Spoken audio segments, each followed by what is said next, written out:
Okay. Good morning once again, everyone. I welcome you to another class on probabilistic graphical models. So let's quickly do a review of what we did in the last class. I'll call Adelu Sitoyi. Please give us a review on what we did in the last class.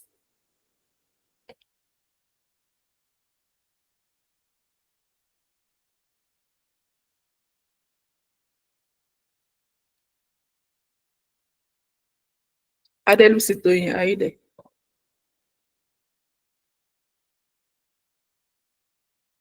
Okay.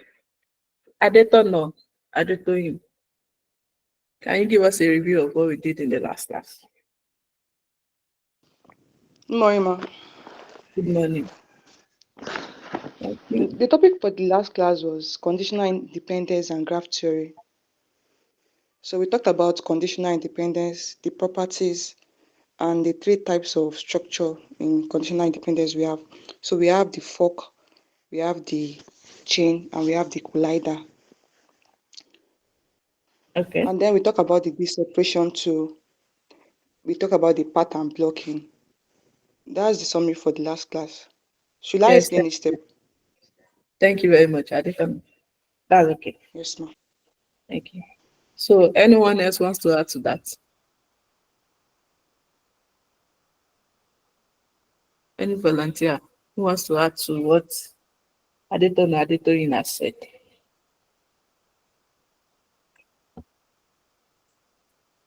Okay, no volunteer. All right. So, just like Tony said, in the last class, we discussed conditional independence and graph theory. We discussed what it means for two or more variables to be conditionally independent. And we also discussed the graphical representations of when two or more variables are dependent. How do their dependency looks like? And we looked at different types of graphs as well. And we said there are majorly two types of graphs, which are the directed graphs and the undirected graphs. And an example of each of them for the directed graph is the Bayesian networks, which shows the cause and effect relationships.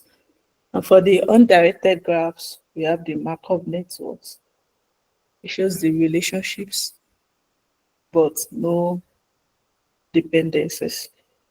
So today, in today's class, we'll be moving on to graphical structures in probabilistic graphical models. We have discussed about this before today. In previous classes, we've discussed different types of graphs, the examples, the structures. So this topic is just to emphasize and expand your understanding on graphical structures when it comes to PGM. And remember that in PGM, we have two components of PGM, the graph theory and the probability theories, which we have discussed in previous classes. And so you can, for references, you can watch the previous YouTube videos to understand better this part. But this maybe a minute to reduce this sound.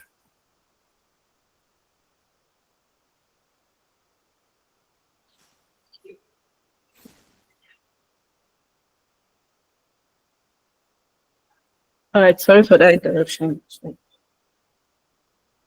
And I will talk about graphical structures in PGM.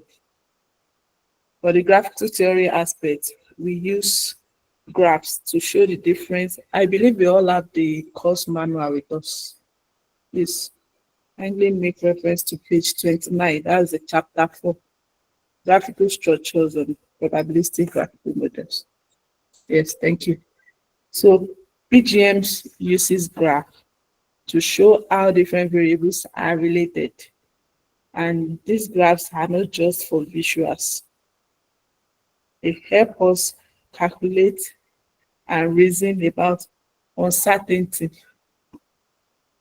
Remember the goal of this PGM specifically is that tells us how uncertain we are about the situation. Navigate uncertainty in many real life situations.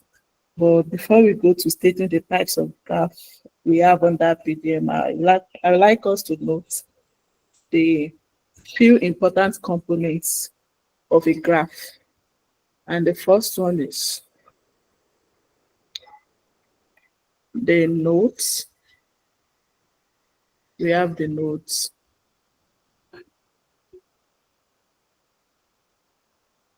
The nodes, the nodes represent random variables. For example, a word can be a random variable, right? For those that are in linguistics, a word, a tag can be, all this can be a random variables. And we also have the edges. The edges.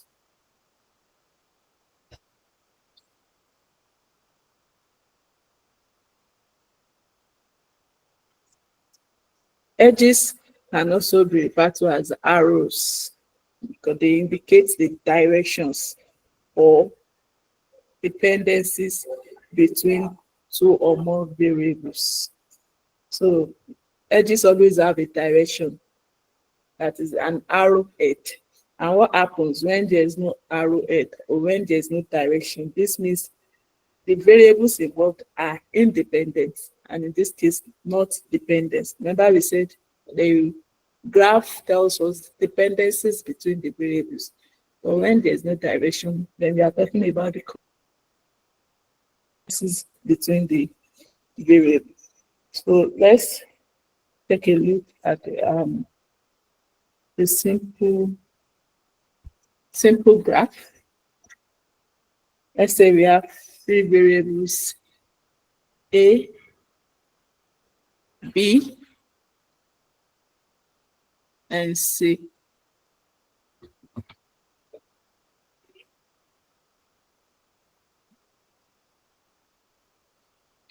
And take for example,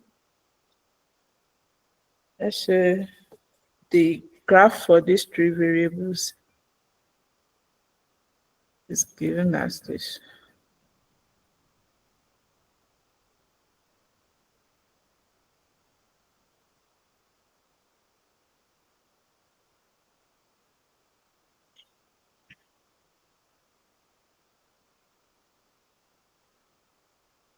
A, B, and C. You can also draw this the other way around, either vertically or horizontally, both are the same thing. Okay, so what this tells us is that A influences B, right? These are the nodes, node A, node B, and then node C. Those are the nodes. Then these are the edges, these lines with the arrows. The lines are called the edges. And as we can see, each of these lines has an arrowhead, which shows the direction. This tells us that A influences B and B influences C.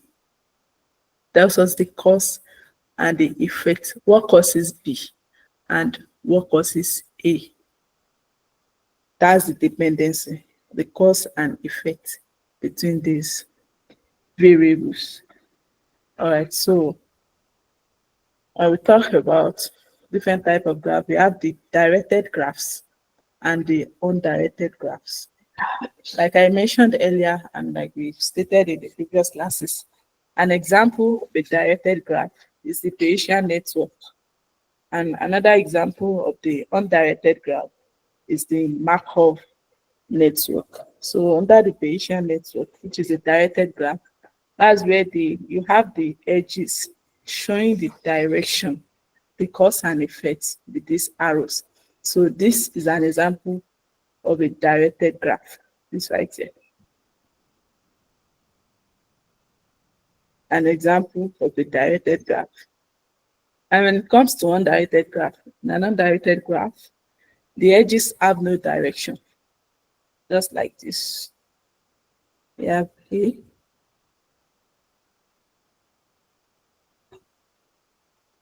B, and then C. This is an undirected graph.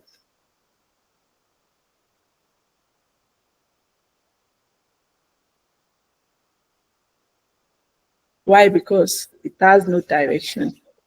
We don't know what are the causes and the effects. So the directed graph only shows us that there is a relationship between the variables. The variables are related, but there are no directions. Now, when it comes to directed graphs, a popular example, a major example under this, like I mentioned, is the Bayesian networks. Now, Bayesian networks uses DAG, that's DAG, directed acyclic graphs. When it comes to PGM, these are used to specify how each of those variables involved in a Bayesian network. How are they conditionally dependent or independent? What do I mean by that? When we talk about these nodes, we have two different types of nodes. There is a parent node and there's a child node. The parent node in this case is A because it has no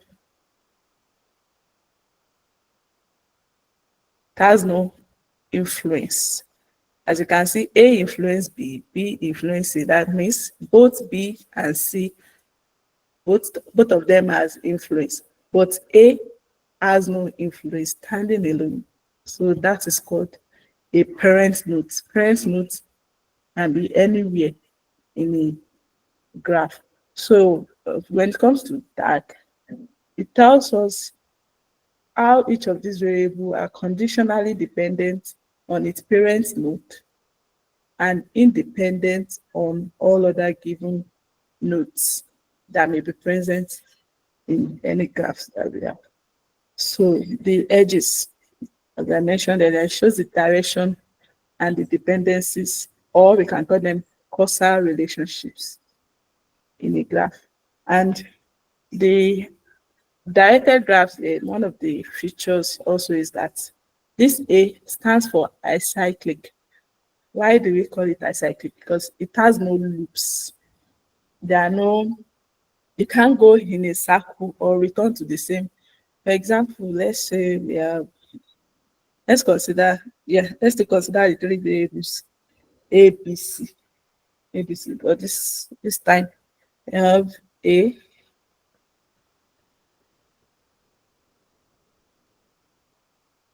B, and C.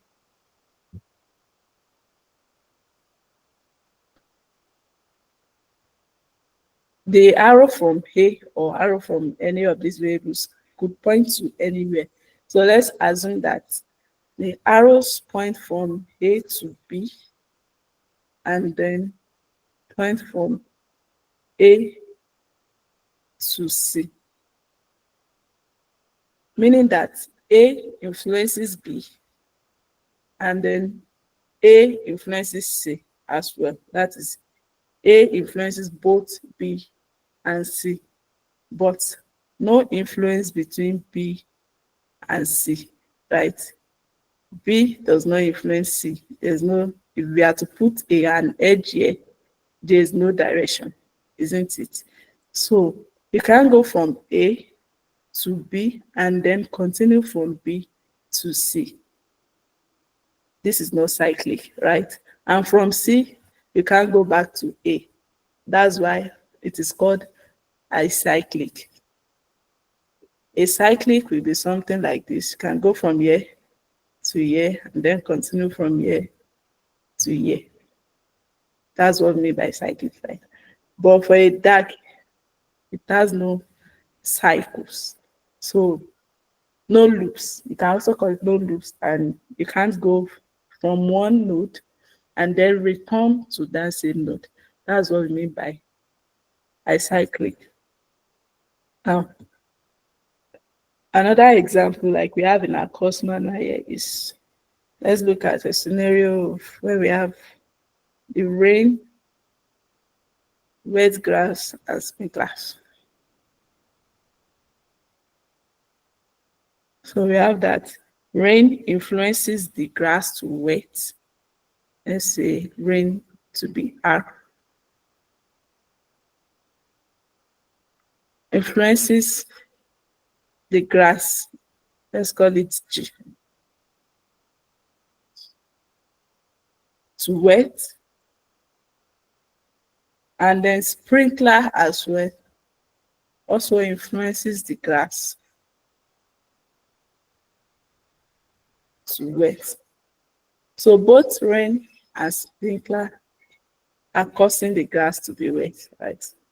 But does the grass cause the sprinkler? No. Does the grass or the wet grass cause the rain? No. So this is an example of a DAG, a directed acyclic graph. And so is there any question before we move to the next one? Is that clear? Or there's any Yes, question ma'am. before we move on? All right, thank you. So the second type of graph, which is the undirected, as a good example, like I mentioned earlier, is the Markov networks. For this, there are no directions. That means the edges are there without arrows. Let's consider the same example up here, where the rain causes the grass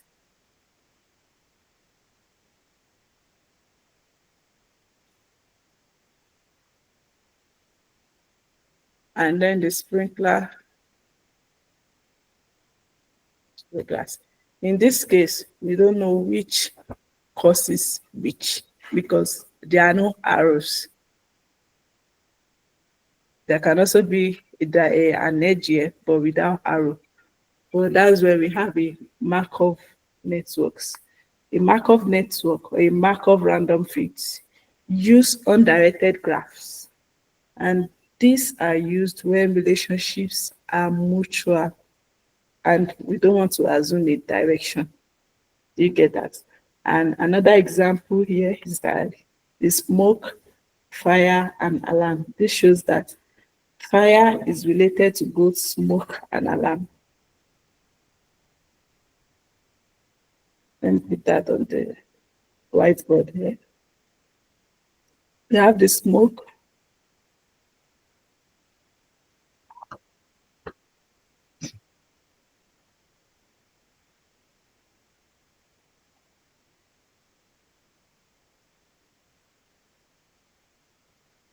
fire,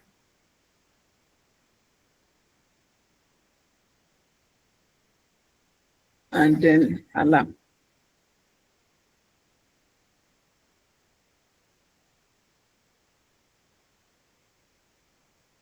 In real life, we know that a fire can cause an alarm to come up, right? Can also cause the smoke to occur. But this graph does not tell us anything, right? There are no direction, but there are edges. The nodes have no, we don't have know the dependencies or independencies among the variables, but we know they are related. And this is what we call a Markov network. So it's just to show you another example on what Markov network looks like. So the next one we'll be talking about is factor graphs, which I will leave for my colleague to come up and continue on this part. Thank you. So is there any question before I let Miss Oni continue from here?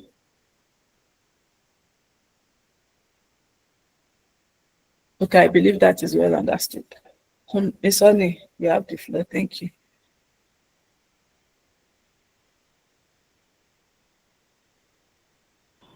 Okay, thank you very much. Good morning once again, everybody. So I'm going to be starting from factor graphs.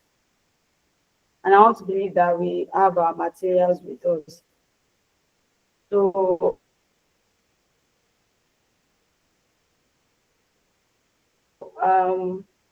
factor graph is a special type of graph that shows you variables and functions that relate to them.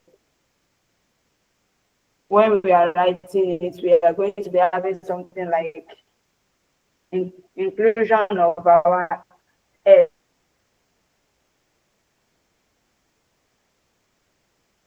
which stands for functions, and our X's, which can serve as our variable notes.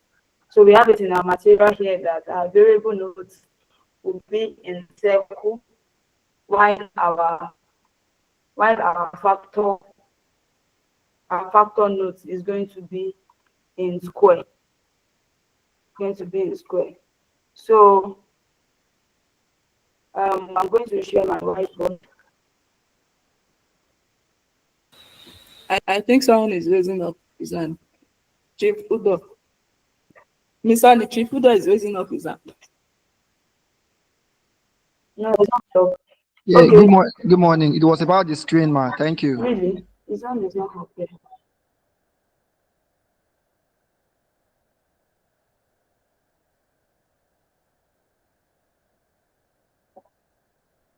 Okay, yes, I'm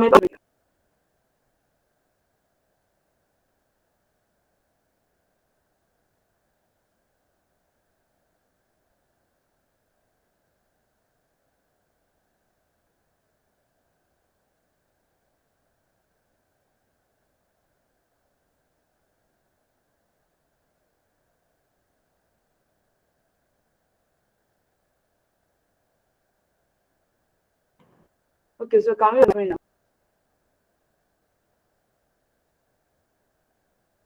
Yes, ma. All right. Okay, so just like as I was saying, if we have three variables x, y, and z, let's assume we have three variables x, y, and z. We have x, we have y, and we have z. So for the factor, the will write its representation as probability of x, y, z,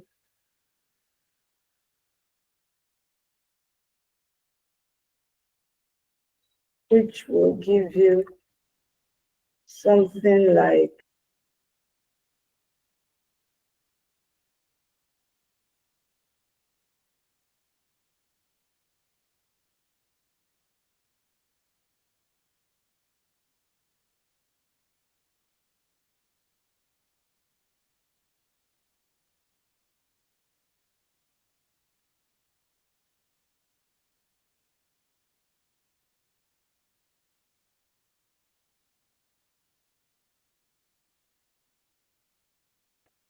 y,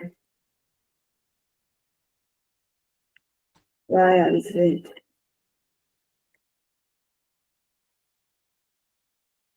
So, and for some of us that we are with our material, we see the concept in page 30 of our material, where we have x1 to factor 1, then f2 to factor 2, and f3 to factor 3, and all of that.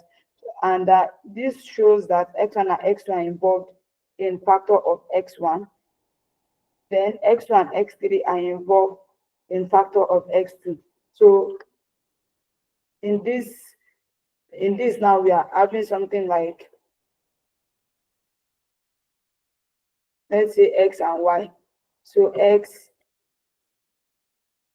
maybe function 1, then to y,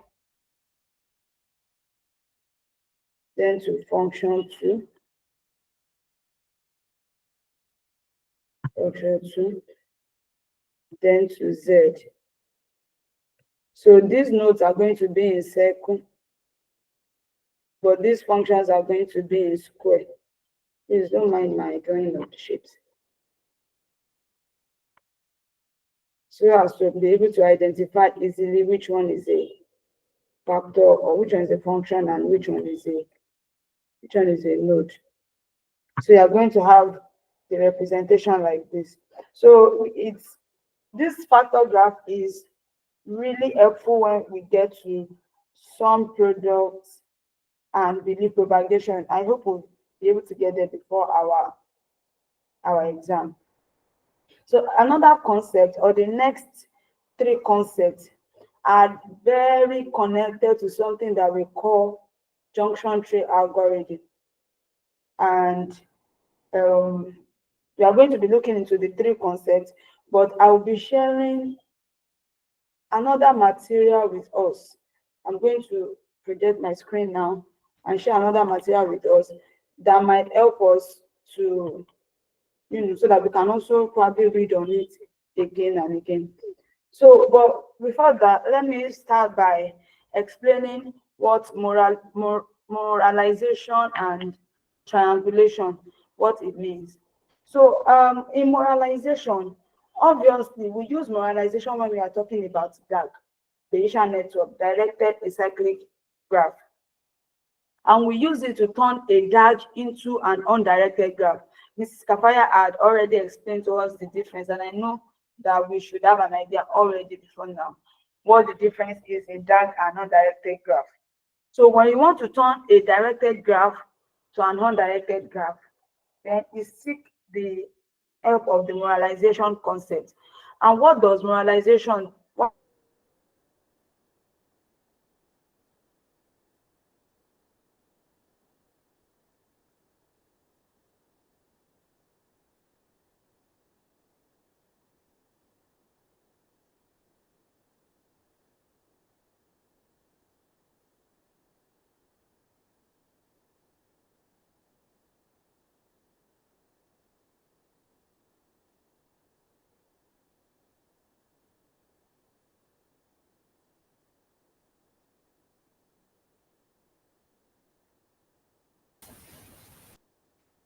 Hello, is it my network or Amazon's network? I can't hear anything. Can anyone hear me?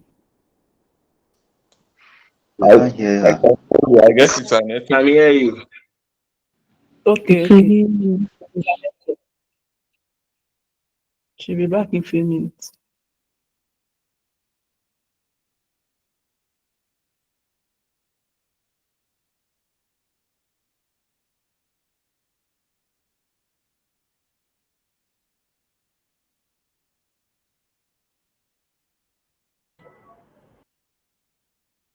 Okay, sorry about that.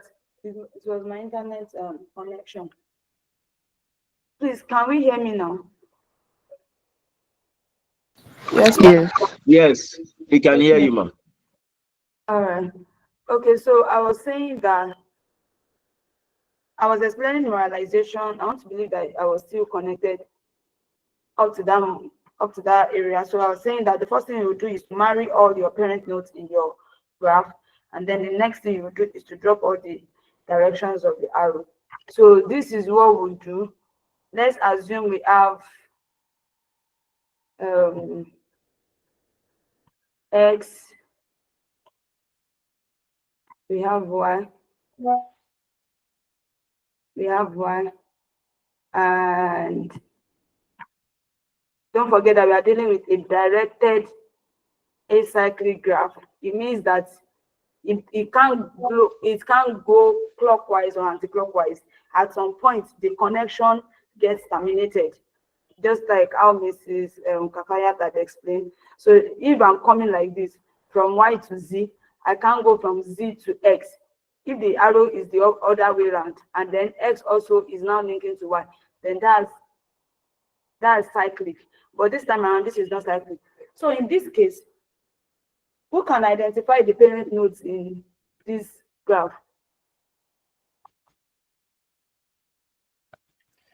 X and Y. Thank you. X and Y. So I these are dependent nodes. It means X is influencing Z and Z is influencing X. Then we can write the joint probability distribution for me, the JPD. Who can help us with it? Because I wouldn't want us to forget that how to write it.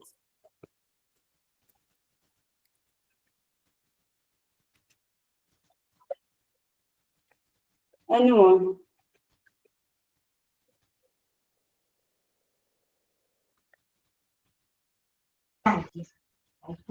Okay. Probability of X. Okay, probability of Multiplied X. by probability of Y. Okay. Multiplied by probability of Z given X. Multiplied by probability of Z given Y. Okay. Then multiply by probability of Z given X. of Z given X. Then multiply by probability of Z given Y. Of Z given Y. These two, there is another way to write it, a simpler way to write this.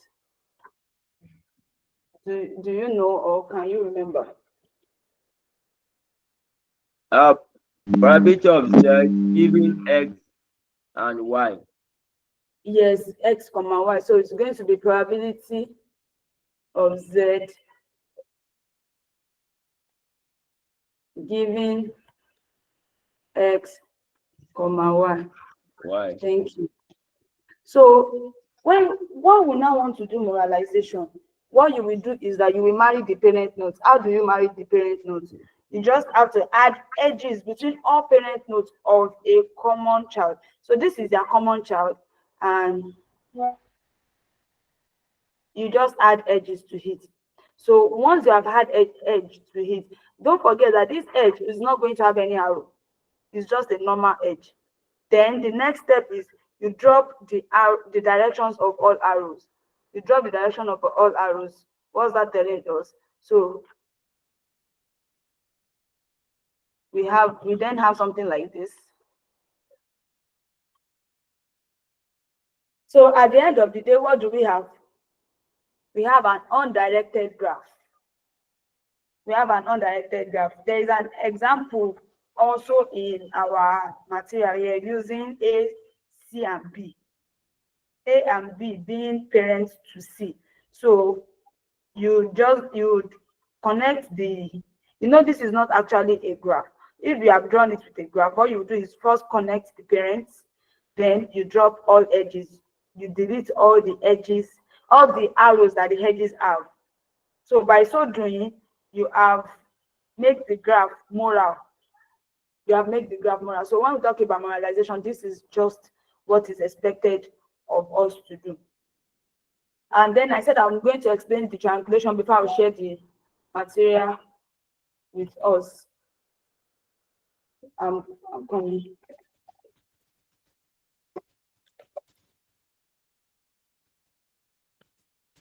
All right, so for triangulation, is still in continuation of the process of JTA, junction tree algorithm.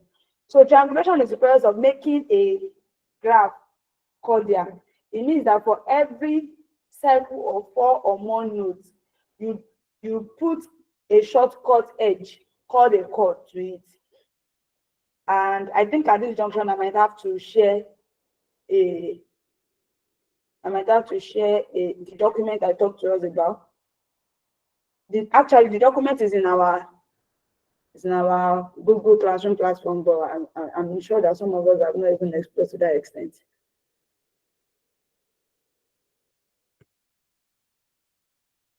Give me a moment, please.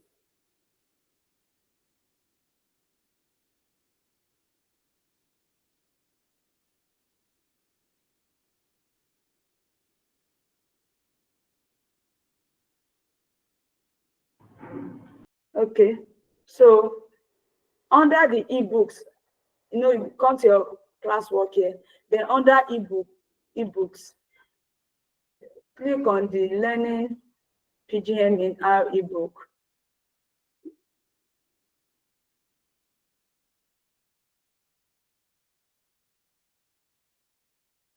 Yes.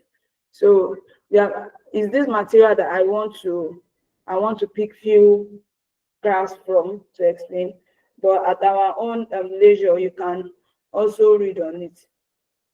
So I don't want to share the Google Classroom on, because if I have to, write something, it might not be easy for me. So I have the PDF already. So I'm going to share the PDF with us.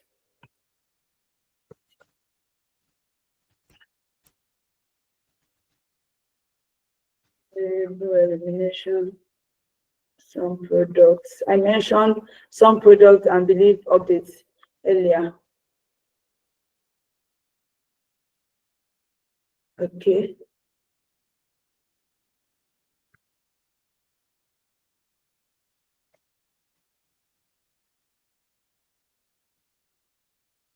All right. So I mentioned the junction tree algorithm. Please, let's do well to read this section of this book, even if we do not want to read from the beginning.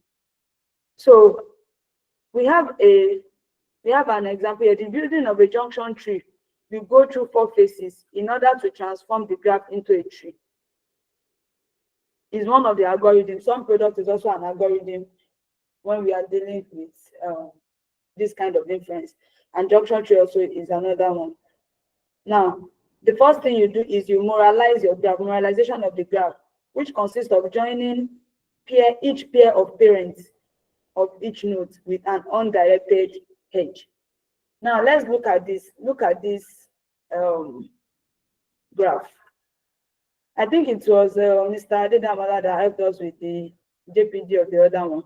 I want somebody else to help us with this. Help us with this structure. How do we write it?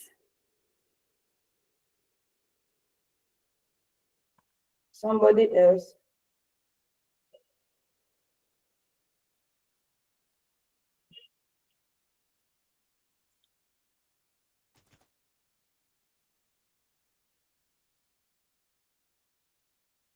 Hello. Probability of A. Probability of A. Okay. Probability of C. What was happening between them? Is it multiplication or addition? I don't think he said it.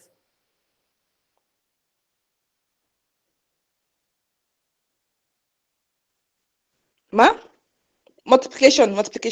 It's multiplication, okay, times probability of C. Okay. Times probability of D. Times probability of D. Okay. Is equals to Equals to. Okay, maybe what you intended saying initially was probability of A, comma B, A, comma C. Is that it? comma D. Comma D. In fact, comma B. Is D. Then equals to this one that you were saying. So continue from here. So probability of A times probability of B times probability of D. Okay. Probability of B given A. Probability of B given A. Do you want to write it the way I told Mr. Adedamola to write it the other time, to combine it together? Yes. Can you try it? Is it maybe you are talking about JPD? Yes. That's the way he said it last time, and he said it's correct. That's why I'm repeating what he said in this form. Let me do a recap. He said probability of Z, Z given X times probability of Z given Y. So I told him to combine it. Then he told me probability of z given x comma y. Why? Yeah. Okay, so that's how I want you to put it. Okay. So that would be probability of B given A, comma C, comma D. Good, exactly. Given A, comma C, comma D. Yes, ma'am. All right. So thank you for that. That's very, very correct. Now, what we'll now do here is to marry all the parent nodes. All the parent nodes, make sure that their edges are connected. So you have A being married to C, C being married to D, and A being married to D. That's what you do in moralization, as simple as that. Then the graph is transformed into an undirected graph. Yes, we have established that, where each arrow is replaced with a simple edge. The effect of the first two operations is that each variable, that's a node in the graph, and its parents are now in the same clique. Remember that we have a concept called clique. We are going to get there. That is a subgraph where the nodes are all connected. Then the graph is triangulated. When a graph has roots, the result from the variable elimination, and okay, let me not go there because I think we have not really explained that concept. But let's look at this graph. So this is a DAG. This first one is a directed acyclic graph, because we can't, if we are moving from here, we can move here, we can move here, but here we can't continue from here. So it makes it acyclic, and then we can see the arrow edge, arrow here for each of the edges, so it becomes directed. Now, the first thing we will do is to marry the parent nodes. But for this place, we do not have any parent. We don't have two parents or two or more parents that have a single child apart from this. Let's look at this. Yes, F is a parent to C, but only F is parenting C. F is also a parent to E. C and E are children, they are not parents, so we can't marry them together. Then C is a parent to A, only C is parenting A. E is a parent to D, only E is parenting D. But for B, you see that both A and D are parents to B. So we will marry this particular one, which I have just done. Then, still in moralization, the next thing you will do is to drop the edges. So is to drop the arrows. So you cancel all of these arrows. Please, let's just visualize it. You cancel all the arrows here. This arrow, you cancel it and you make it undirected graph. So you cancel all the arrows. After you finish canceling the arrows, you have something like this. However, these dotted lines are not going to be there. These dotted lines has pushed us to triangulation. So what is triangulation? In triangulation, every cycle of 4 or more nodes are cut short. Our node said has a shortcut edge. It's like you are cutting it and you're saying, no, you are too many here. You make it be in form of triangles, and that's what you see here. All these straight lines, normal straight lines here, as a result of moralization. But you see these dotted lines are as a result of triangulation. So if we let me erase this and so that you can see what we have initially. Okay, so this was a cycle of more than, look at this. This cycle was more than 3 nodes, because it's continued. It's more than 3 nodes. Okay, apart from this one here. So here we have a cycle more than 3 nodes, and that's where our first triangulation comes in. So we triangulate here, and we put dotted lines to indicate that here it wasn't moralization, it's triangulation that we've done here. So after triangulating here, you still see that here we have 4 nodes also. 4 nodes. So we still go ahead to triangulate here as well. So we can triangulate like this, or it can be from C to D. At the end of the day, you have three nodes in that cycle. You have 3 nodes in that cycle. That's what we call triangulation. You see that all of them are forming triangles. So you have F, C, and E. You have C, E, and A. You have E, A, and D. You have A, D, and B. So you have triangles. Now, you see those things I've just called now. F, C, E, C, A, E, A, D, B, and A, E, D. They are now called cliques. They are now called cliques. So a clique is a group of nodes where every node is connected to every other node. A clique is a group of nodes where every node, F is one of the nodes, is connected to every other node. So it will be connected to C and it's connected to E. C also will be connected to F and it will be connected to E. E will be connected to C and will be connected to F.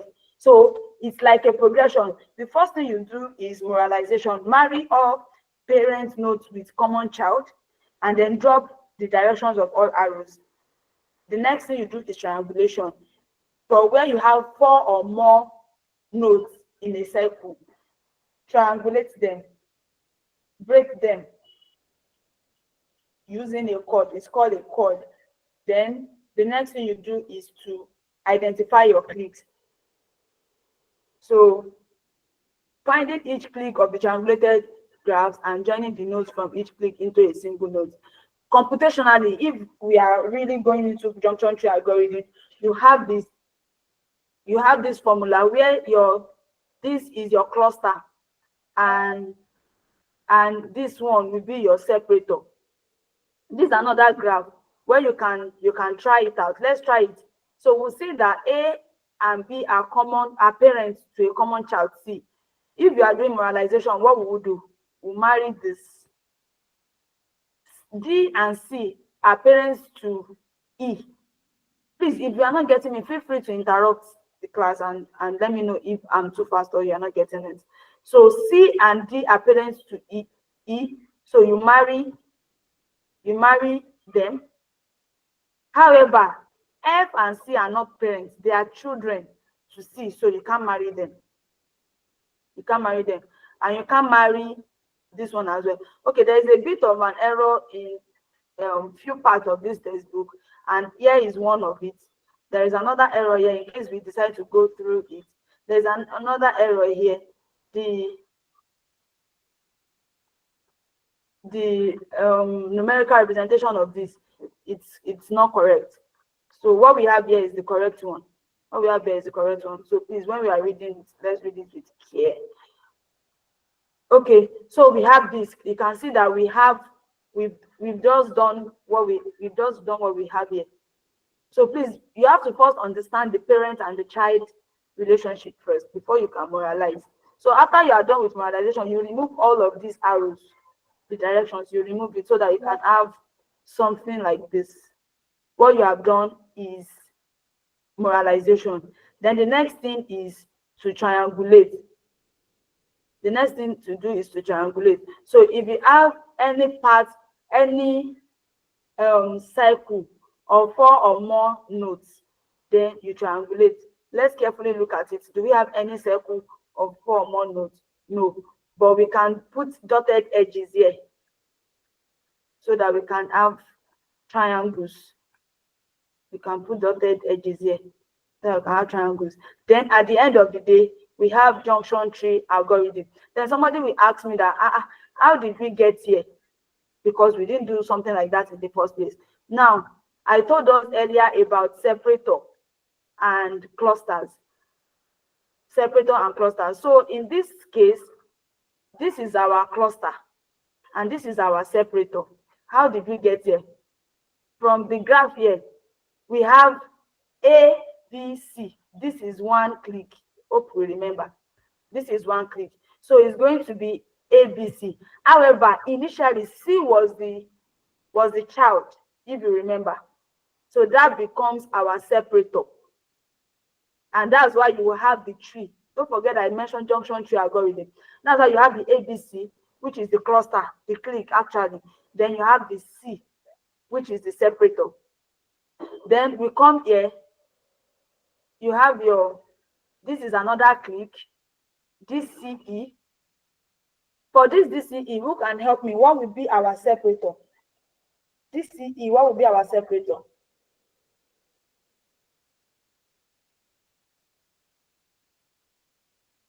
E. E, they're very good. E will be our separator here, as you can see in this diagram. So E is the separator here. The other parts, okay, the other parts are not joined together because they do not have a common child. And so at the end of the day, this is supposed to be G and H, I suppose. This is supposed to be G, and then this is supposed to be H. This is supposed to be H. Okay, so at the end of the day, we just have E and G. We have E and H here. E and G and E and H. Then here as well, we have C and F. So at the end of the day, we will have this tree. So our moralization, triangulation, and clique are supposed to lead us to have a junction tree at the end of the day. We are supposed to have a similar kind of tree for whichever structure that we are working on. So you can also try this at the end of the day. You can try this yourself and see if you get a tree. Do we have any question before we move to the R part?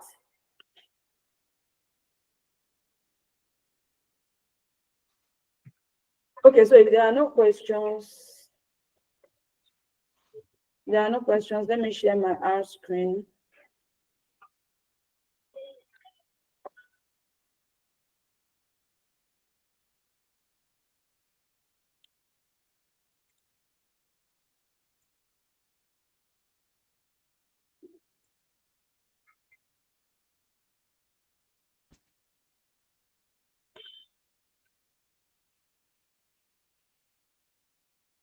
I hope it is clear enough. All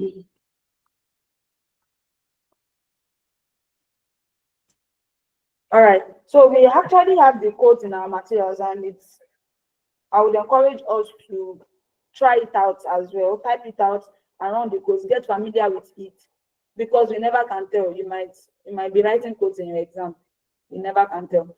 So, okay, the first thing is we have to install the package Bayesian network length, BN.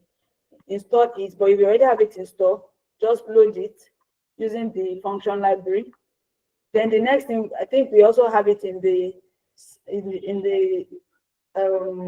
R codes of last week. The function we are using is model to network. Model to network. We are using it to, show the way the network will be like.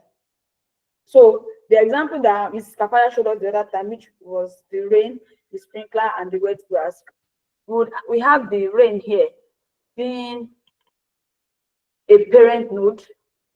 You can see that it's standing alone. No other thing is influencing it. Then you have the sprinkler here being another parent node, standing alone. However, here we have the wet grass being influenced by rain and sprinkler. So for this one, it shows that rain and sprinkler are two parent nodes having a common child, wet grass. So you run this line, and then you use the graphics.plot function to plot the graph. Okay, so you can see what we have here. You can see that here we have the directed edge, the directed edges here, and then we have two parent nodes here. Then the first thing we want to do is we want to moralize. Let me put it in moralization. So we want to moralize this graph, and we use the function moral. The function is inside the package BN. So we want to use the function moral. Let's run this and then plot it. So can we see now we have the graph. all arrows have been removed, and the parents, that's the rain and the sprinkler, are now connected. You can see that the rain and the sprinkler are now connected. So in this case, we now have an undirected graph. Then the next thing that, okay, we are done with that example. The next example that we want to do is to triangulate an undirected graph. This is just three, so we can't continue using this example. There is nothing to triangulate here because we do not have 4 nodes in cycle or 4 more nodes in cycle. So this is another example. You load the package iGraph. If you do not have it already, you have to install first. Then let's load it. Okay, done. Then line 12. I have the code here. So we have G cycle. So we're using the function graph. Then where are the edges? These are the edges. And then you said your directed is false. It means that it should not be directed. You can either write just capital F or complete it by writing FALC for in capital letter. Then the next line, which is line 13, is that you now plot it. Let's go. Let's run line 12. Okay, we are good with line 12. Then let's run line 13. So you can see that we have an undirected graph of 4 nodes, and they are now in cycle. So in this situation, what you do next is to triangulate it. By adding chords to it. And that's what I'm going to do here. I'm going to triangulate.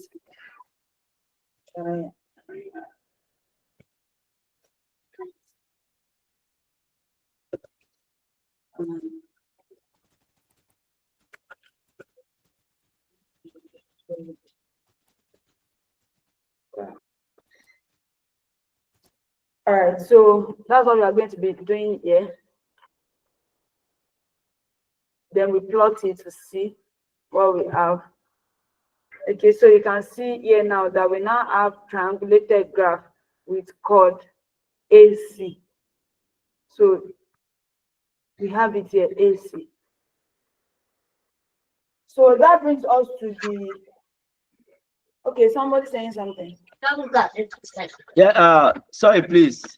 Okay. That place, I mean, in one of the lines of the code, that before we triangulate, that directed equal to false. Please, could you explain that line? I don't understand it.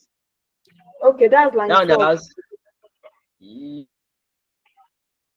Yes, 12. You're talking about line 12. Yeah, okay. Yes, ma'am. When you have syntax like this, it could either be true or it could be false. So what you are saying is, should it have directed edges? And you saying false means it should not have directed edges. You said it's going to have directed edges. And if it's going to have directed edges, please, can you mute your mic if you are not talking? Okay. So if it's going to be having directed edges, then you are going to probably write it such like this so that it can know which one is causing which. So you're going to have it in this form. You're going to have your A, B, and C's so that we can know which one is causing which. However, we can also try the true and see if it's going to just put the arrows the way we have written this. So can you see now? Can you see what we have? So now this is directed. Yes. However, it is cyclic. Can you see that it has become cyclic? Because you can see it is going in a circular direction. So the essence of you writing if your graph is going to be directed, you specifying which one is depending on which one is a parent node, which one is a child node, is so that you don't have something like a directed cyclic graph. When we are dealing with PGM, it should be directed a cyclic graph. So you write it in this form where you would specifically mention if your A is depending on your, if it's causing your B or causing your C, if it's causing it together and all of that. But if you just want an undirected graph, you are going to say false so that it's not going to be directed. Then it will just, you just have the edges but with no arrows. So you can either type the complete FALSE or you just type your F. It's the same. But if you're going to type FALSE, it must be capital letter or true. That's what your R will recognize. Even if it is true too, it must be capital letter or true. That's what your R will recognize. Okay, so I think, have I answered that question? Yes, All right. you just did. Alright. But Ms. Only, please. Well, Yeah. I want to, although I've not tried it. What about if you choose not to put directed equal to F? What will happen? If you choose not to put Can you just directed, run it? then your, just like you said, you can try it. We are going to even try it here now. Okay. Most of these functions, they have their defaults. The question is, which one is the default? Is it the true that is the default or the false that is the default? Even some of these models, they have defaults. For example, the one that is coming to my head right now is when we are dealing with correlation. The correlation function has its default, and the default is, I think, Pearson correlation. So if you do not put anything, it's just going to return Pearson to you. If you now know it is Spearman rank you want to use or Kendall rank correlation, you now have to specify that, oh, I can't even remember the function now. Maybe core equals this particular correlation type, maybe PS or default, but it's going to return a default one. The question is, do you know the default? So if you are not sure of the default and you don't want to do try and error, it's very good for you to just put directed equals this, what you want. For example, in this institution where you are writing an exam or something and you don't have time, it's just to be on the safe side, you can just put directed equals this, because you never can tell if you are not sure of the default, if the default will actually return the opposite. Do we understand? Yes.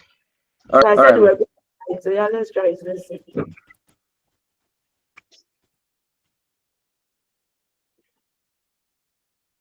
So the default is that it's directed. The default is that it's directed. So you're not putting it down, that this is what you are trying to, and that is not it. So that's why, to be on the safe side, it's better you put directed to be false.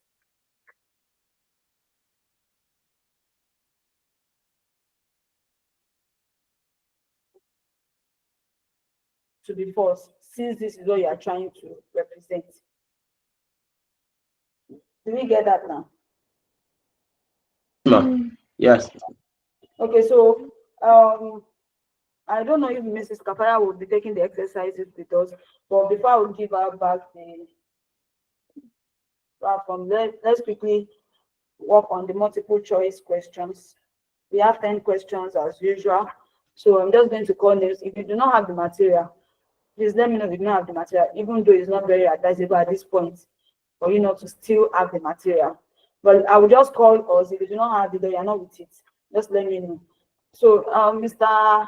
Adidamola, your name is the first on the list. So can you, are you with your material? Yes. Yes, ma'am. So help us with question 1. Okay. Okay. What type of graph does a Bayesian network use? It uses directed acyclic graph. I'm sorry, direct acyclic graph. DAG. Directed acyclic graph. Okay. Do you want to say something about it? Okay. About it. Do you want to explain anything? No, I think it's straight. It has been explained. It's self-explanatory that when it comes to Bayesian network, it uses a directed acyclic graph, where we talked about the cause and effect relationship, and it does not go in a circle. Yes, So yes, it doesn't that's what I understood. What I've understood about it. Yes, yes, your understanding is very good. All right, so Adelusi Toyin, Question 2. Good morning. So question 2 is, in an undirected graph, what does the edge A undirected B means? The answer is A and B are related with no direction. Yes. A and B are related with no direction. Question 3. If you want to explain further, you can just go ahead. If not, then it's fine. Adeton or Adedoyin? Question 3. Okay, ma. Okay, coming. What is moralization in graphical models? The answer is C. Adding edges between parents of a common child and dropping direction. Okay. Question 4. Chief Udo.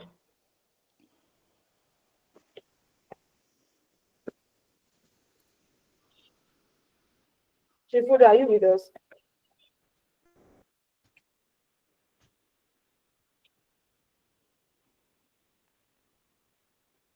Okay, apparently he's not with us. Ganiya Afolabi.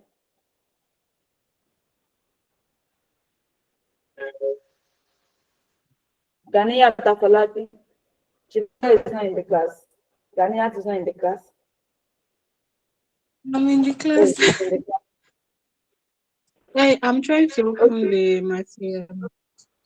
Oh, okay. Question 4. You are taking question 4.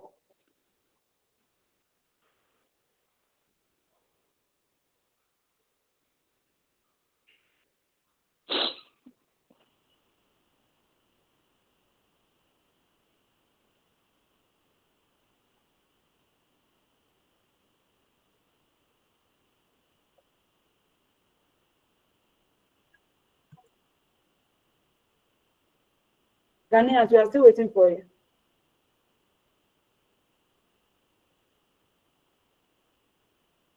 Yes, ma'am. Come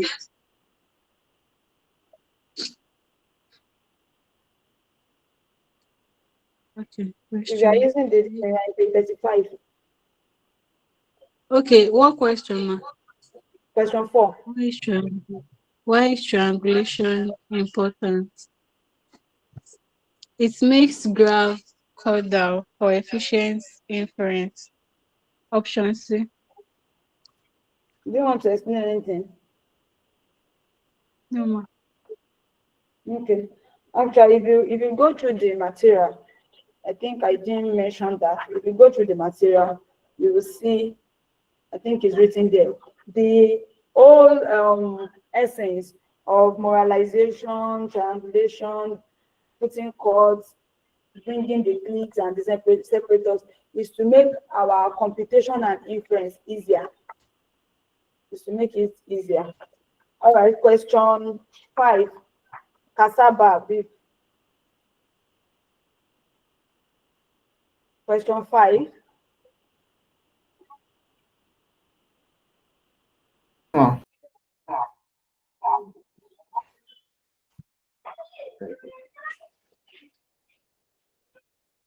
Mustafa, Surajudin, you be question 6. Cassava, question 5. okay, I'm with you. Which of the following is a property of DAGs?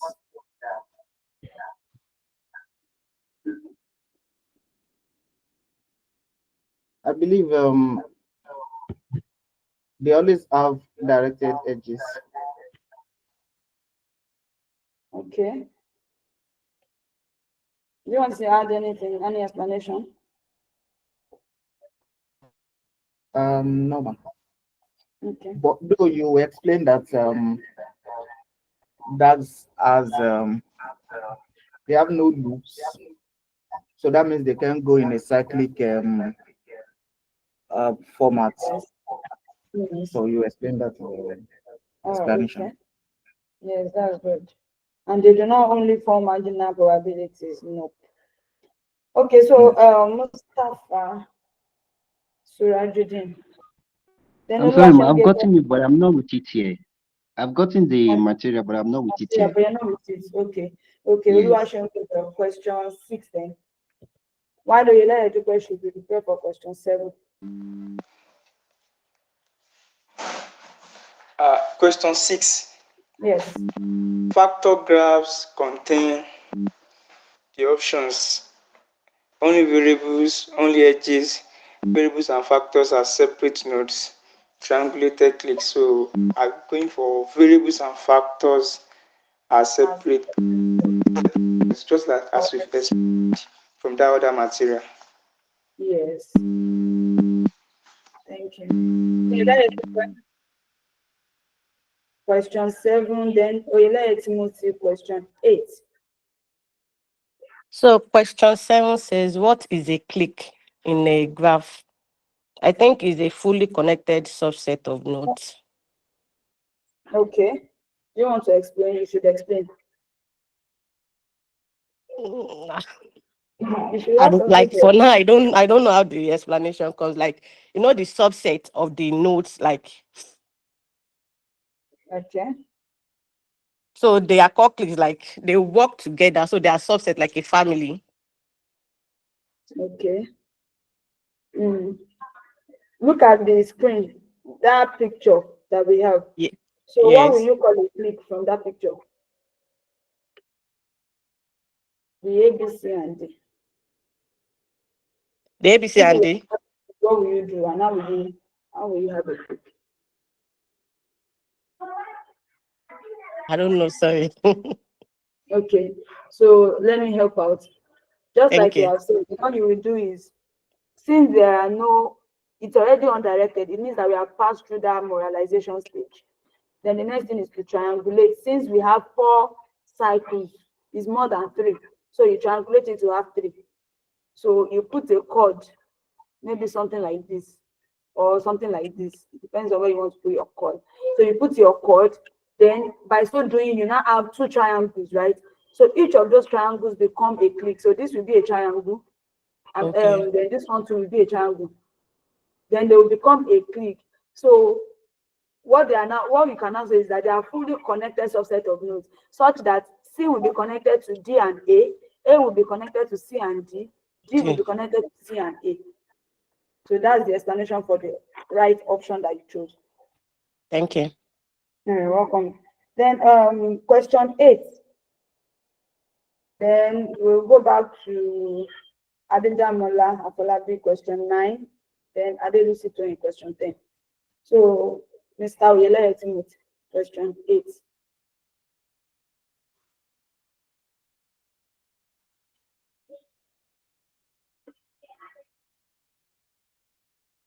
I guess he's not with us. Let me pick somebody else. Adeton Adedoyin, help us with question 8, please.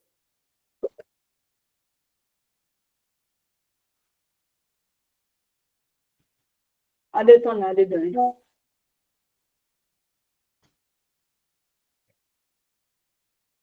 She's not here as well. Chifudo. Okay, I think it was not here the other time. Daniel, question 8.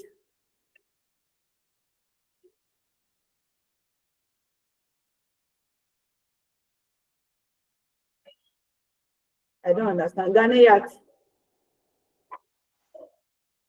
Yes, ma'am, I'm trying to read the question.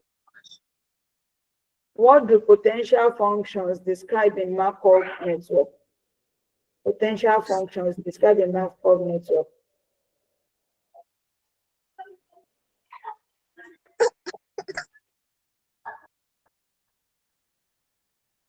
Do you want me to read the options too?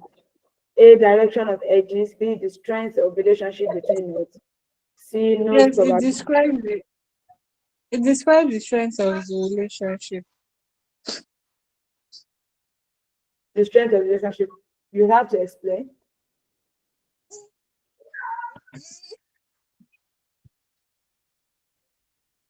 You have to explain yourself, please.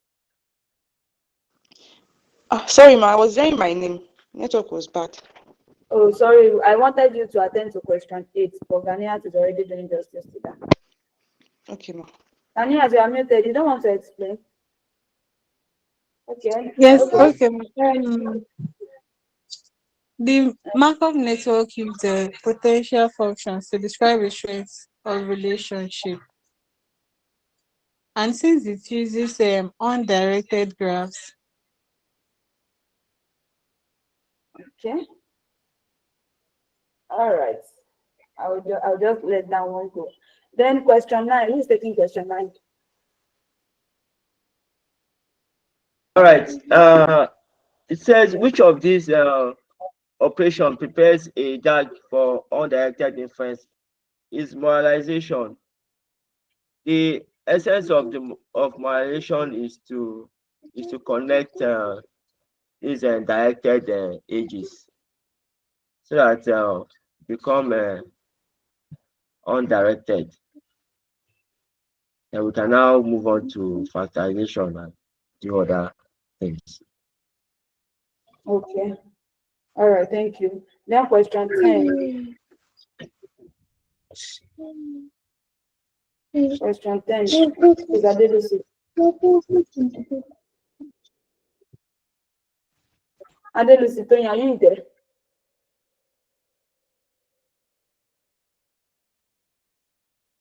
She's not here. Kasaba. Question 10 says that. Oh, she's here. Yes.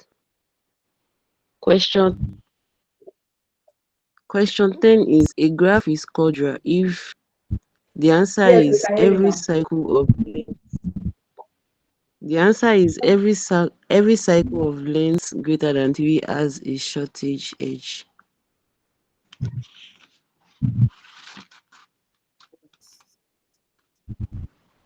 I think I've explained that actually, and I've just explained that again when I was showing the screen here. So a graph is chordal if every cycle of length greater than 3. Once it's greater than 3, 4, 5, 6, then you look for a way to triangulate it using a chord, and that makes it chordal. All right. So I think I'm done with my part. Mrs. Kafaya, are you there?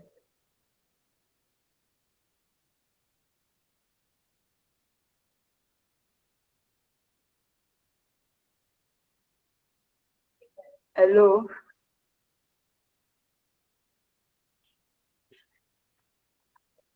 Okay, so if she's not here, because I think we are rounding up already, but I think I saw that your exam has been fixed to the next month, if I'm correct. Yes, ma'am. For statistics. Yes, ma'am. For statistics, what about for linguistics?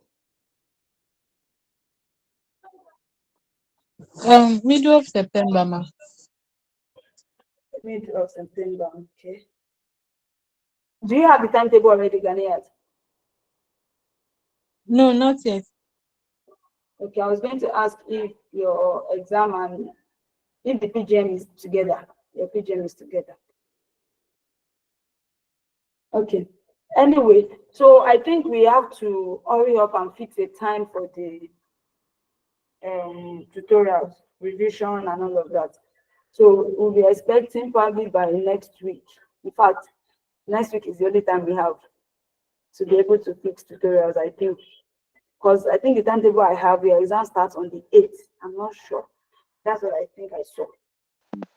Yes, ma'am. Yes, ma, that's correct. Yeah. So I think it's not in your court. Let's fix a time for us. I don't know how your lectures is still going. So fix a time for us and let's work towards sometimes next week to have a vision in preparation for your exam. But then the linguistics will have to join the preparation for their own exam as well. Oluwaseun Gabriel, please go ahead. Oh, okay, ma.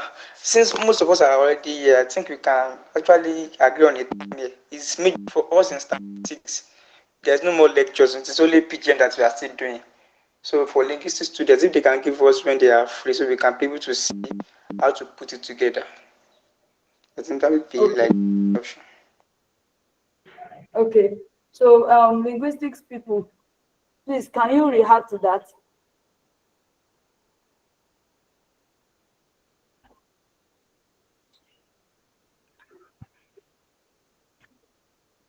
Please, can we react to that? Can you pick a day or something for us next week?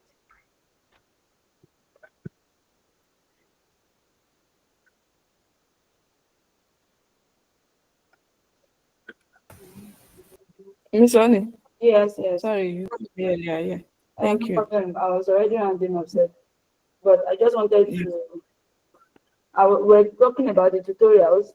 Considering the fact that the exam is already here, I think we Yes, already have next week for us to I have heard that. questions. Okay, so I was now asking the linguistic people to, because the statistics said they are already done with courses, there is only PGM that they are still having classes for. So that they are free next week anytime. So I think we are left with linguistic to decide. Yeah, since we agreed earlier that whichever exam that come first, then fix the class based on that. I think the statistics students should go ahead and pick a date for us, and we can do that now so that we can plan ahead. Uh, Once they pick the date, let the linguistics student tell us if they will be available or not. Please, the statistics students, please go ahead and give us a date now, like now.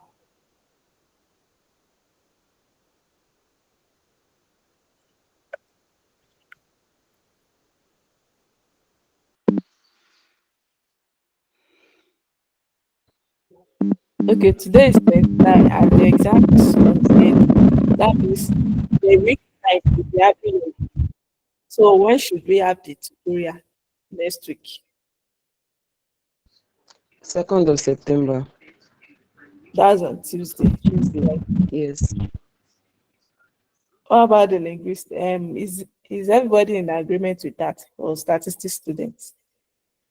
Then the linguistic students, will you be available on that day? Second.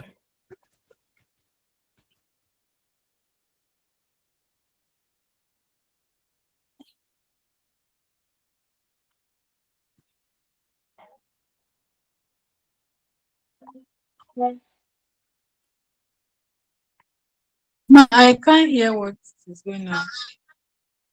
As the days been picked one. What do you say? Yeah, the date has been picked. One of the Okay, ma, statistics what students days? suggested 2nd of September. The rest of the statistics students, I don't know if they are in support, but they are not saying anything. But I'm asking you, linguistic students, that are you in agreement with that date? So we are giving you an option of 3rd of September. So Hello, ma. now is it that 2nd or 3rd of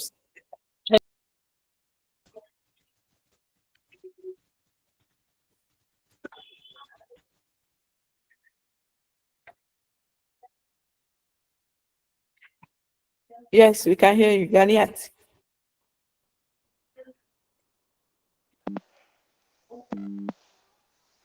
Okay, I think we'll deliberate in my class then. Can send the feedback to the page. To the group, right? the network is bad. It's bad. What do you say? Okay, yes, our network is bad. Cassava, Cassava, are you there? Who else is in linguistics? Eddie Dong, Chief Udo, and who else? Please, we need a response now because we need to know the date for your tutorial today.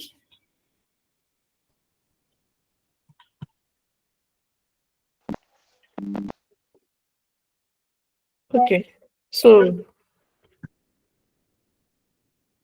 Miss Oni, are you in agreement with 2nd of September? Will you be available for that day? Okay, you won't be available for that. I said, will you be available for 2nd so that we can fix the date and announce to the I class? should, I should. It's just my concern is just the class that we are supposed to have that day. Okay. Yeah, that's true. That's for quantitative. Um, okay. Should we shift it to Wednesday? I can see that Adeton or Adedoyi and Oyede they are in agreement with Tuesday. So If can majority they also agreements, agreement we with probably have to tilt towards the majority. what do you say, ma? I said if majority are in agreement with Tuesday, then we would have to just tilt towards the majority and see how we can work it out. Yeah. But the lecture also that we're having on Tuesday, there may be some clashes. So once you, since you have mentioned it, I What time? just okay, time. Yeah.